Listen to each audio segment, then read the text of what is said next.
আপনারা জানেন যে আমরা 14টা ব্যাংকের বোর্ড ভেঙে দিয়েছি। ব্যাংক যদি ভালো না হয় আমরা হস্তক্ষেপ করব। ইসলামী ব্যাংকের কথাই ধরি, আমরা হস্তক্ষেপ করি নাই। আপনারা জানেন যে আমরা 14টা ব্যাংকের বোর্ড ভেঙে দিয়েছি এবং সতর্কবার্তা হচ্ছে যারাই কোনো রকম গভর্নেন্সের দিক থেকে পলিসি ফেলিয়ার করবেন আমরা তাদেরকে হস্তক্ষেপ করব। আমরা কিন্তু এখানে নির্মমভাবে কাজ করার চেষ্টা করব। আমরা অবজার্ভ করছি, অ্যালিগেশন দেখছি, আপনাদের মাধ্যমেও আমরা খবর নিচ্ছি, পত্রিকাতে যখন উঠে সেটাকেও আমরা যাচাই করি। অনেক ক্ষেত্রে সেটা সত্য, কিছু কিছু ক্ষেত্রে সেটা উদ্দেশ্য প্রণোদিত। আমরা এটাও বলবো আপনাদেরকে, উদ্দেশ্য প্রণোদিত নিউজ পরিহার করবেন। এটা আমাদের জন্য কারোর জন্য ভালো নয়, আপনাদের জন্য ভালো নয়, আপনাদের কোয়ালিটিকে অ্যাসেস কমিয়ে দেয়, আমাদের জন্য ভালো নয়, আমাদেরকে ভুল পরিচালিত করতে পারে। সেটাকে অ্যাভয়েড করুন।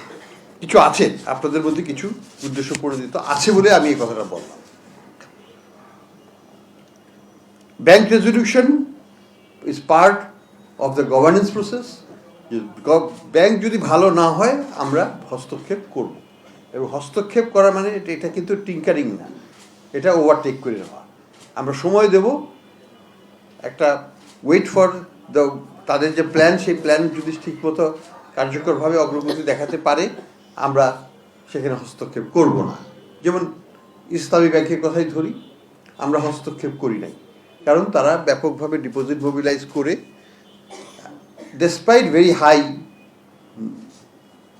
লোন লস, প্রায় 1 লক্ষ কোটি টাকার উপর তাদের এনপিএল, তার মধ্যে 70,000 কোটি টাকাই হচ্ছে সাইফুল ইসলামের কোম্পানি, তার আলটিমেট বেনিফিশিয়ারি সে। তো এইটা সত্ত্বেও কিন্তু তারা গ্রাসরুট লেভেলে ডিপোজিট মোবিলাইজ করেছে ভালোভাবে, এবং এই প্রচেষ্টা অব্যাহত আছে। গত বছর তারা 24,000 কোটি টাকার বেশি, সবচেয়ে বেশি ডিপোজিট ইসলামী ব্যাংক করে, এবং এই জন্য তাদের যে অর্গানাইজেশনাল স্ট্রাকচার, তাদের যে ওয়ে অফ ডুইং ফিলোসফি, তারা সেখানে কাজ করেছে, তারা ইট ওয়ার্কস। এবং যে কারণে আমরা সেখান থেকে হস্তক্ষেপ করা বন্ধ করে দিচ্ছি, এবং আস্তে আস্তে তাদের উপর যে রেস্ট্রিকশনগুলো ছিল, লোন দিতে পারবে না, এটা করতে পারবে না, এগুলোর থেকে আমরা আস্তে আস্তে সরে যাব, কারণ আমরা তাদেরকে অবজার্ভ করবো in terms of their performance, অন্য কিছু।